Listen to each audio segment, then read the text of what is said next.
There's an announcement that came out from Moz here this week, and I wanted to see if you'd contribute into that. The article was an announcement of, I'll just kind of cut to the chase here, is they're focusing on their search tools.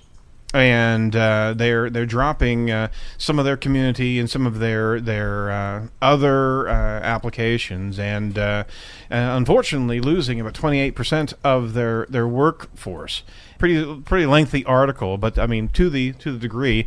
As they're doing the shift back to kind of jettisoning some tool sets that they've got, they're having to say goodbye to a lot of Mozzers, and I mean it's a Moz family, and they're very heartbroken about what has to happen here. But I'm sure you heard the shakeup. Can you give us some thoughts about what you know about this? Yeah, I have a lot of thoughts. I mean, I don't have any inside track. You know, sure. I'm a Moz associate, so I'm pretty like affiliated with those folks. Yep. But yeah, I have a lot of thoughts. You know, one, I think a lot of people look at Moz as like a barometer for our industry. So I wonder what type of shockwave that's going to send across our industry. As a business owner, like I completely understand you got to make a hard decision to really, you know, focus on what made Moz successful in the first place. I think it's difficult because they more or less invented the SEO SaaS tool space, right? Right. And you know, they had a best in class tool when it came out, but a lot of point solutions have popped up that in some ways have surpassed them. Right. So I think it was them going for that broader strategy that kind of caused the organization to potentially lose focus on some things and or you know push resources on other things that may have contributed to that. So them going back to SEO as the core focus, I think, is a great idea. But you know, of course, that comes at the cost of some great people needing to, you know, part ways with the organization.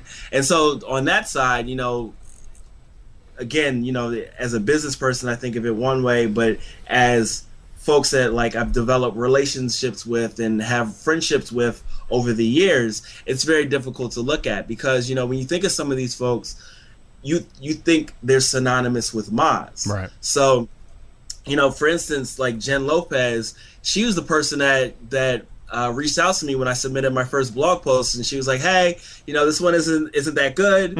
Why don't you try again?" And so I did, and then you know that was a great success, and you know she was always very supportive of me growing into this thought leadership stuff. So it's very difficult to think of her not being there, you know. Right.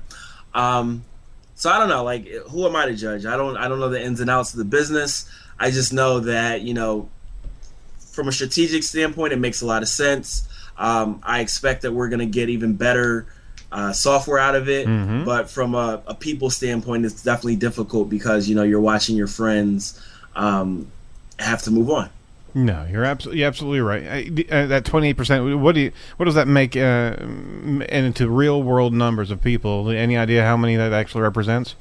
I don't know. At this point, like last time I went to Moz, I didn't know people. Yeah. You know, like when I first started to go to Moz, like I knew everyone in the room.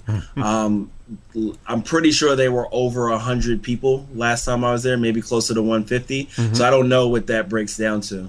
The other end of this is, you know, the other products like Follower Wonk or Moz Content. Right. You know, what is to happen with those? I'm guessing they're trying to sell them or whatever. Right.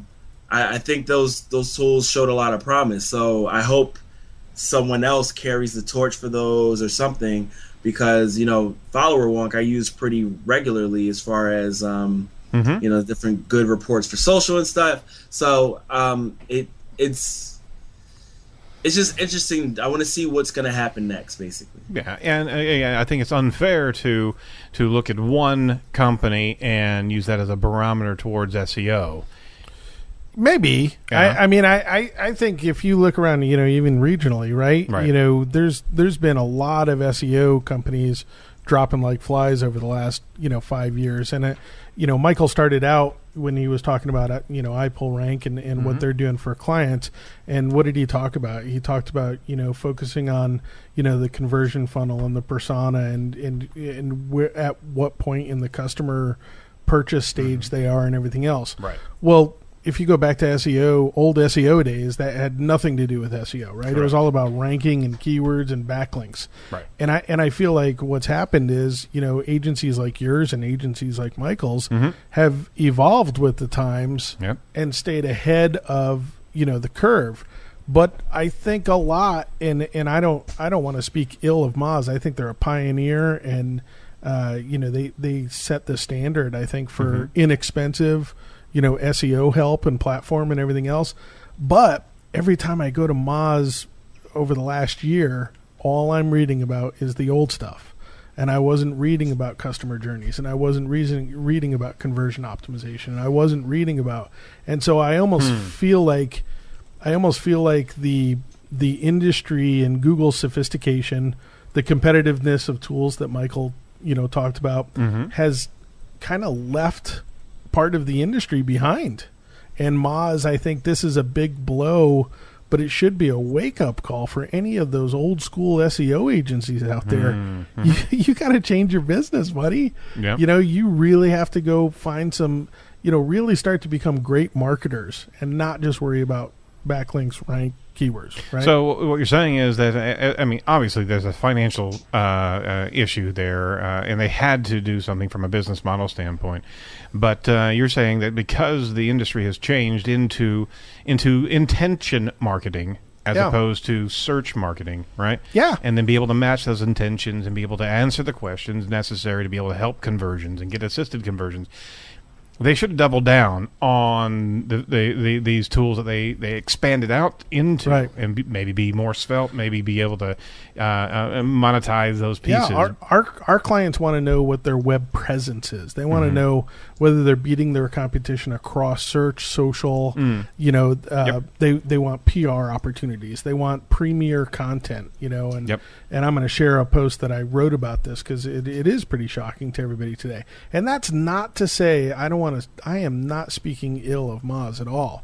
I just feel like it was a huge. I can't remember how many members there were. Was it like 100,000 members of Moz or whatever? Yeah. And every time I went there, I was just like, oh, you poor people, you're still playing in the old school. I understand what you're saying. You got to stay ahead of this, and like I said, I wish we could replay what Michael said at the beginning, because that's what we're talking about. Is SEO as an industry has changed. It's changed because of the competitiveness of tools. Right. It's changed because of the sophistication of the algorithm and RankBrain, all of the Panda, and and on top of that, the consumption of other digital assets.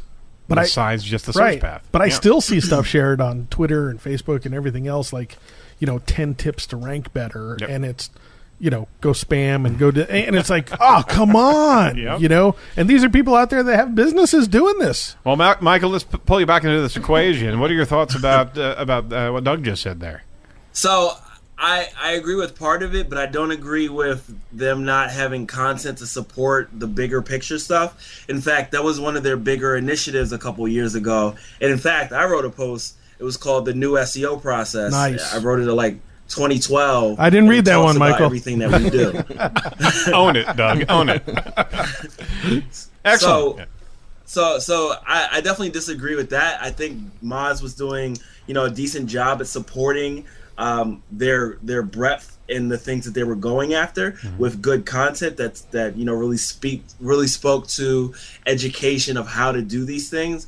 I just think that they may have had some missteps with product launches and things like that. They had one point, and this is all publicly documented, there was one point where their funnel was closed for a number of months and things like that. So all of that stuff, I suspect, had some sort of butterfly effect on everything. Also, some things may not have met user expectations when they launched. So it has a lot more to do with consumer confidence and the impact of that. And again, this is outside, I don't necessarily know if this is true. Sure. But it may have to do with the consumer confidence and, you know, a lot of folks being like, well, I came here for the best SEO solution. You guys are going broad.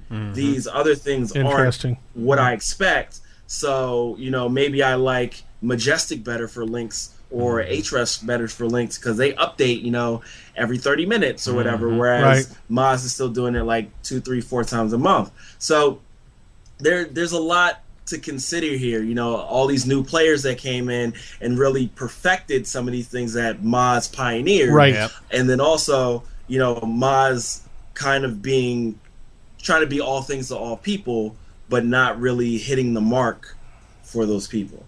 I mean, the consumer, the SEO consumers wanted a number of series of tools, and Moz tried to serve that up, but they kind of lost their center. And I guess that's what they're trying to do is come back to center. And you know, the best part about it is that you have a lot of innovators that make up these Mozers. Okay, they're absolutely going to find another place. Oh yeah, and it's going to be very interesting to be able to see what new innovations are coming from where they go in their career paths. Right. Yeah, absolutely. I mean, there's so many great people there. You know, I look forward to where they land. You know, I look forward to maybe some of them starting their own products. You know, it's a sad time, but it's also a potentially exciting time for all those folks as well. Excellent. Well, I appreciate your comments on that, and that certainly is close to your heart. I can tell that just from our conversation. So I appreciate you be able to voice your opinion on that. Yeah, man. Like I said, I got a lot of love for Moz. They've done a lot for me in my career. So, like I said, from a business side, I understand it. From a personal side, it's like, oh, I wish we could have done something else. Yeah, absolutely. Well,